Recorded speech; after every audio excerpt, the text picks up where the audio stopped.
நண்பர்களே அனைவருக்கும் வணக்கம்.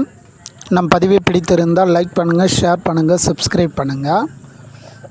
நண்பர்களே, எல்லாரும் சப்ஜெக்டில் எவ்வளோ வரும், கட் ஆஃப் எவ்வளோ வரும், அவ்வளோ வரும்னு சொல்லியிருந்தாங்க. ஆனால் நமக்கு இந்த முறை பிஜிடிஆர்பி 2025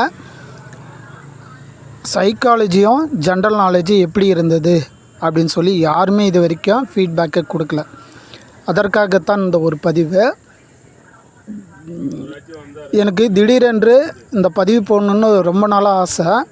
ஆனால் பார்த்திங்கன்னா எனக்கு டைமு நேரம் கிடைக்கல. ஆனால் ஞாபகமும் வரல. இப்போ தான் ஞாபகம் வந்தது. நண்பர்களே, இந்த முறை பார்த்திங்கன்னா சைக்காலஜின்றது பார்த்திங்கன்னா 30 கொஷினு. 30 கொஷின்லேயும் பார்த்தோன்னா உண்மையாக சொல்கிறேன், கொஞ்சம் கிரிட்டிக்கலாகவே இருந்தது அப்படின்னே சொல்லலாம். அதேமாரி ஜென்ரல் நாலேஜு பார்த்திங்கன்னா கொஞ்சம் கிரிட்டிக்கலாகவே இருந்தது.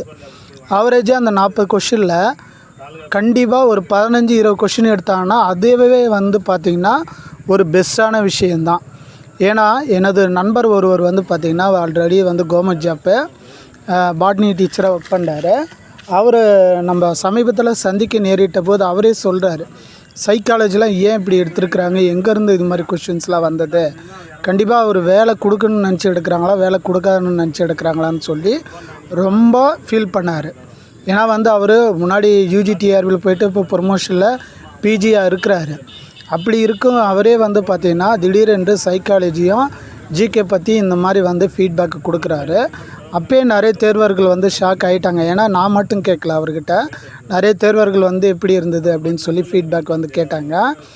எல்லாருக்குமே அவர் இதான் பதில் சொன்னார், என்னை உட்பட. நான் அவர் நண்பரை மற்ற தேர்வர்களுக்கு இது தான் சொன்னார், சைக்காலஜி கண்டிப்பாக கிரிட்டிக்கல் தான், அதேமாதிரி ஜிகேவும் கிரிட்டிக்கல் தான். எங்கள் மேஜர் அதாவது பாட்னி பார்த்தோன்னா ரொம்ப ரொம்ப கிரிட்டிக்கலு. அவர் நேரடியாகவே எந்த கொஷினும் இல்லை அப்படின்ற மாதிரி தான் ஃபீல் பண்ணார். நண்பர்களே, இது உங்களுக்கு தெரிஞ்சிருக்கும்.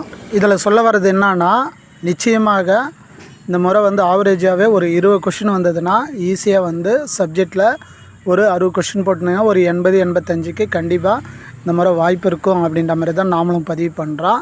நண்பர்களே, மேலும் அடுத்த ஒரு பதிவில் சந்திக்கலாம். நண்பர்களே, நன்றி, வணக்கம்.